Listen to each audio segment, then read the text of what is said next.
Once Hollywood's golden boy who commanded $6 million per picture, Val Kilmer vanished from the A-list spotlight so completely that most fans forgot he was still alive until a whispered cameo in Top Gun. Maverick reminded them of the magnetic star they'd lost. Peak of fame. In the summer of 1986, a young blonde actor with piercing blue eyes and a cocky smile stepped onto movie screens across America and changed everything. Val Kilmer's portrayal of Tom "Iceman" Kazansky in Top Gun wasn't just another supporting role, it was the performance that launched him into the stratosphere of Hollywood stardom, turning him into one of the most sought-after leading men of his generation. Before Top Gun, Kilmer had already shown flashes of his extraordinary talent in comedy films like Top Secret and Real Genius. But it was his cool, calculated rivalry with Tom Cruise's Maverick that truly captured audiences. The chemistry between the two actors crackled on screen, and Kilmer's delivery of lines like "I feel the need for speed" became part of pop culture history. What made his performance even more remarkable was that he initially didn't want the role. Feeling the script didn't interest him, yet his natural charisma and screen presence made Iceman unforgettable. The success of Top Gun opened doors that most actors only dream about, and Kilmer walked through each one with the confidence of someone born for greatness. His next major breakthrough came with his transformative portrayal of Jim Morrison in Oliver Stone's The Doors in 1991. This wasn't just acting, it was complete metamorphosis. Kilmer spent nearly a year preparing for the role, wearing Morrison-like clothing, hanging out at the rock star's favorite Hollywood spots, and learning every single one of The Doors' songs. When he auditioned, he performed Morrison's vocals so convincingly that many people, including Stone himself, thought they were hearing actual Morrison recordings. By the early 1990s, Kilmer had established himself as Hollywood's most versatile leading man.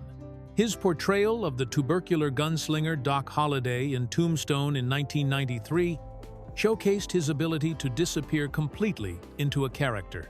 The role required him to master a Southern accent, understand the complexities of a dying man's psychology, and deliver lines like, "I'm your huckleberry," with such authenticity that they became iconic. His performance was so memorable that it overshadowed many of the film's other notable stars. The pinnacle of Kilmer's commercial success came when he was chosen to replace Michael Keaton as Batman in Joel Schumacher's Batman Forever in 1995. The role came with a $6 million paycheck equivalent to about $12 million today, making him one of the highest-paid actors in Hollywood. At this point in his career, Kilmer commanded the kind of respect and financial power that only a select few actors ever achieve. Film critic Roger Ebert captured the essence of Kilmer's unique position in Hollywood when he remarked that if there were an award for the most unsung leading man of his generation, Kilmer should receive it. Here was an actor who could seamlessly move between comedy, drama, action, and biographical roles, bringing depth and authenticity to each performance while maintaining the kind of magnetic screen presence that defined movie stardom. The breaking point. The signs of trouble had been there from the beginning, but by the mid-1990s, Val Kilmer's reputation as Hollywood's most difficult leading man had reached a breaking point that would ultimately cost him his career. What started as perfectionism and artistic dedication had transformed into something much more destructive. A pattern of behavior that alienated directors, co-stars, and studio executives who held the power to make or break careers in Hollywood. The most explosive example came during the filming of Batman Forever in 1995, when Kilmer's relationship with director Joel Schumacher deteriorated so badly that it became the stuff of Hollywood legend. Schumacher, who had been warned not to hire Kilmer but did so anyway, later described the actor as childish, psychotic, and impossible to work with. The tension between the two men escalated to the point where they nearly came to physical blows. with Schumacher calling out Kilmer's behavior and telling him it wouldn't be tolerated for another second. What followed was 2 weeks of complete silence between director and star, with Schumacher later admitting that the silence was bliss compared to dealing with Kilmer's attitude. The problems weren't limited to directors. Kilmer's relationships with fellow actors were equally strained. On the set of Red Planet in 2000, his co-star Tom Sizemore later revealed that Kilmer had bragged about his $10 million salary compared to Sizemore's $2 million paycheck, leading to a confrontation where Sizemore actually threw a 50-pound weight in Kilmer's direction. These weren't isolated incidents, but part of a growing pattern that followed Kilmer from set to set, creating an atmosphere of tension wherever he worked. Perhaps most telling was an incident that occurred during the filming of The Island of Dr. Moreau, where Kilmer's behavior became so erratic that director John Frankenheimer, himself known for being tough to work with, publicly stated that he didn't like Kilmer, didn't like his work ethic, and never wanted to be associated with him again. Kilmer would often refuse to come out of his trailer, wouldn't deliver his lines as written, and created constant friction with both the crew and his co-star Marlon Brando. The breaking point came when Kilmer realized that his reputation had effectively blacklisted him from major Hollywood productions.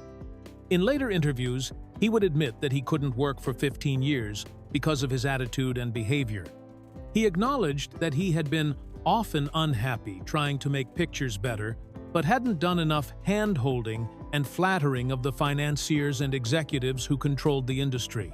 Kilmer came to understand that his focus solely on the acting craft, while admirable in some ways, had translated into a complete disregard for the collaborative nature of filmmaking and the business relationships that make movies possible. Years later, Kilmer would express genuine regret about his behavior, admitting that his approach had been foolish and that he finally understood the importance of making people feel good and happy at work. By then, however, the damage was done, and Hollywood had moved on without him. The Great Escape.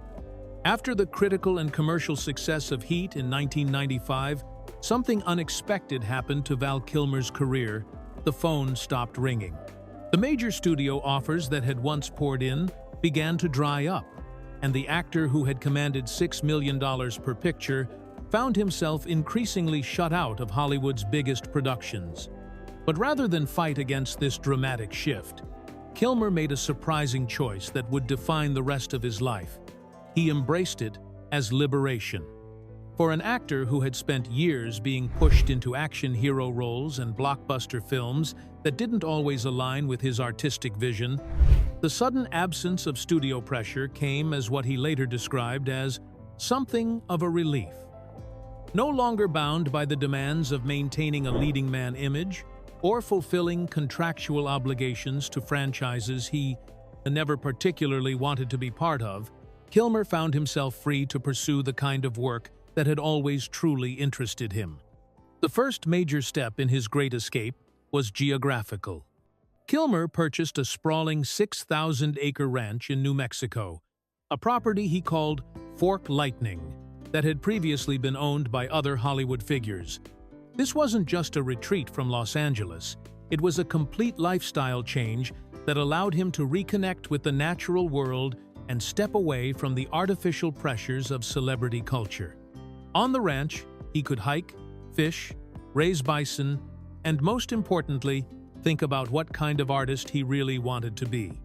It was during this period of self-imposed exile that Kilmer began developing what would become one of his most passionate projects, a one-man play called Citizen Twain about the American author Mark Twain. This wasn't a typical Hollywood vanity project, but a deeply researched and personally meaningful exploration of one of America's greatest writers. Kilmer had long been fascinated by Twain's wit, wisdom, and complex relationship with fame. Seeing parallels between the 19th century author's experiences and his own journey through celebrity culture, the play became more than just a performance piece. It was Kilmer's way of returning to his theatrical roots while exploring themes that resonated with his own life.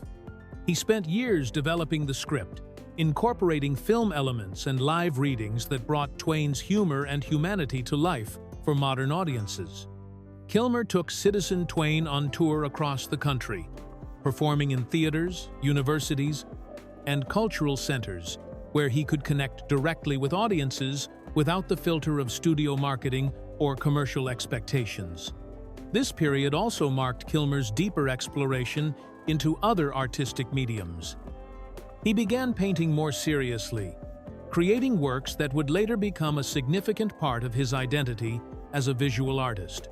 He wrote poetry, took photographs, and even recorded music, allowing himself the creative freedom that had been stifled during his years as a major movie star. The Great Escape wasn't just about leaving Hollywood behind, it was about rediscovering what had drawn him to the arts in the first place and creating space for the kind of authentic expression that would define his later years. Where are they now? By the time Val Kilmer reached his final years, the man who had once commanded movie sets and filled theaters had largely retreated from public view. But his creative spirit remained as vibrant as ever, despite the physical challenges that increasingly confined him to his home. The throat cancer diagnosis in 2015 had fundamentally changed not just his voice, but his entire way of living. Yet Kilmer refused to let illness completely silence his artistic expression. In his last years, Kilmer lived primarily in Los Angeles, far from the New Mexico ranch that had once provided him sanctuary from Hollywood's pressures. His health had deteriorated significantly, and family sources revealed that he had been bedbound for years before his death, his body weakened by the grueling cancer treatments that had saved his life but left him permanently altered. The energetic actor who had once performed his own stunts and sang Jim Morrison's songs with powerful conviction now required a feeding tube and could barely speak above a whisper. Despite these profound physical limitations, Kilmer found new ways to channel his creativity through Hellmel Studios, his art gallery and creative workspace in Los Angeles. This wasn't just a vanity project, but a genuine artistic enterprise where he created, displayed, and sold his visual artwork to fans around the world. Through his website, valkilmer.com, he offered everything from original paintings to signed prints, allowing people to own a piece of his post-Hollywood artistic journey. The studio became the center of Kilmer's daily life, a place where he could still feel productive and connected to his creative identity, even when his body was failing him. His artwork often featured images from his most famous roles, Batman, Doc Holliday, Iceman, but transformed them into something deeper and more personal than simple nostalgia. Using stencils and spray paint on steel, he created pieces that seemed to grapple with questions of identity, fame, and mortality that had become central to his life experience. One of the most poignant examples of his determination to remain creative came in February of 2025, just weeks before his death, when he posted a video on social media that showed him donning a Batman mask one final time. Working alongside artist David Cho, Kilmer appeared frail but still engaged, still willing to connect with the characters and fans that had defined his career. The video was actually filmed years earlier, but his decision to share it demonstrated his ongoing desire to maintain that connection with his audience. His website became more than just a marketplace. It was a window into the mind of an artist who refused to be defined solely by his past roles or current limitations. Visitors could read his thoughts about creativity, purchase his paintings, and get a sense of how he was spending his days when the cameras weren't rolling and the spotlight had long since moved on to younger stars. Even in his weakened state, Kilmer maintained what he called Camp Kilmer, an organization he described as an exciting project that gives artists a place to learn and share their creative talents, showing that his commitment to nurturing artistic expression extended beyond his own work. New life, new purpose. When Val Kilmer could no longer rely on his voice to tell stories, he discovered that his hands could speak just as powerfully through paint and canvas. The transformation from Hollywood leading man to visual artist wasn't just a career change, it was a complete reinvention that allowed him to explore themes of celebrity, identity, and mortality in ways that his film roles never could. Kilmer's visual art became a fascinating form of self-reflection, with many of his paintings depicting himself in the iconic roles that had defined his career. Using stencils and spray paint on steel, he created pop-influenced works featuring Batman, Doc Holliday from Tombstone, Jim Morrison from The Doors, and his Top Gun character, Iceman. But these weren't simple fan art or nostalgic recreations, they were complex explorations of what it means to live inside characters that become more famous than the person who created them. The repetitive nature of his artistic process was intentional and meaningful. As Kilmer explained to reporters, by repainting the same images over and over using stencils, he found a way of contemplating his subjects while maintaining strict discipline about what he was allowing himself to explore.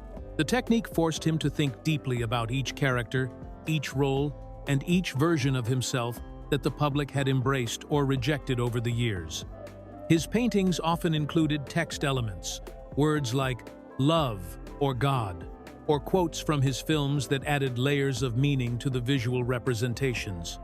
These weren't just portraits, but meditations on fame, spirituality, and the strange relationship between an actor and the characters they inhabit.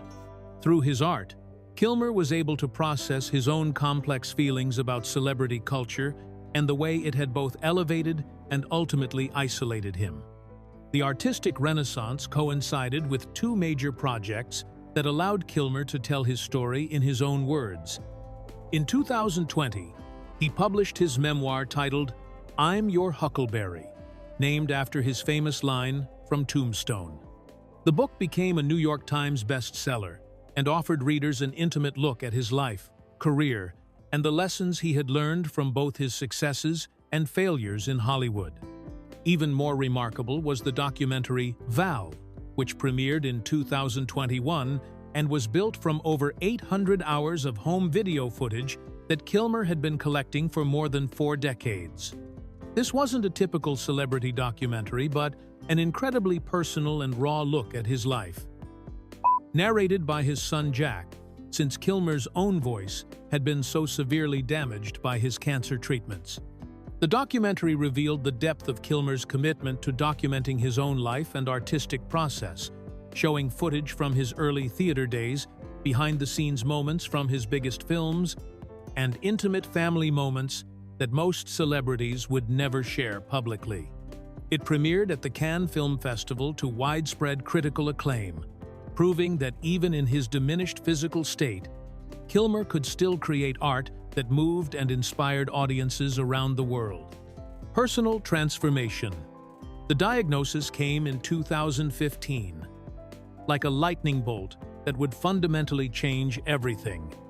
Val Kilmer thought he knew about himself and his place in the world. Throat cancer. A cruel irony for an actor whose voice had been one of his most powerful tools. From singing Jim Morrison's songs to delivering Doc Holliday's memorable lines with perfect timing and inflection. As a lifelong Christian Scientist, Kilmer initially resisted conventional medical treatment, believing that prayer and spiritual healing could overcome the disease. His faith had always been central to his identity, and the idea of subjecting his body to chemotherapy and invasive surgery went against everything he had been taught to believe about healing and the power of the mind over matter. It was only after his children, Mercedes and Jack, convinced him that he needed to fight the cancer with every available weapon that he reluctantly agreed to undergo treatment. The medical journey that followed was brutal and life-altering in ways that no amount of preparation could have made easier. Kilmer endured chemotherapy that weakened his entire system, followed by not one but 2 tracheotomies, surgical procedures that created an opening in his throat to help him breathe, but permanently damaged his vocal cords in the process. The voice that had once commanded movie sets and filled theaters was reduced to a barely audible whisper, and even simple communication became a daily struggle. The physical changes were only part of the transformation. Kilmer now required a feeding tube to get proper nutrition, and the tracheostomy tube that helped him breathe became a constant reminder of how fragile life could be. Every time he tried to speak without plugging the hole in his throat, he was reminded of what he had lost and what it meant to be truly vulnerable in a world that had once celebrated his strength and charisma.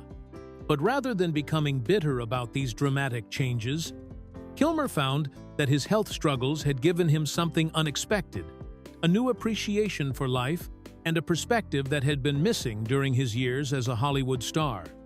He began to see his previous obsession with career success and recognition as misguided, admitting that he had been too serious about the wrong things and had missed opportunities to simply enjoy the miraculous nature of being alive. The transformation wasn't just physical but deeply spiritual and emotional. Kilmer credited his battle with cancer for teaching him to stop taking his career so seriously, to let go of the resentments and disappointments that had consumed him during his difficult years in Hollywood.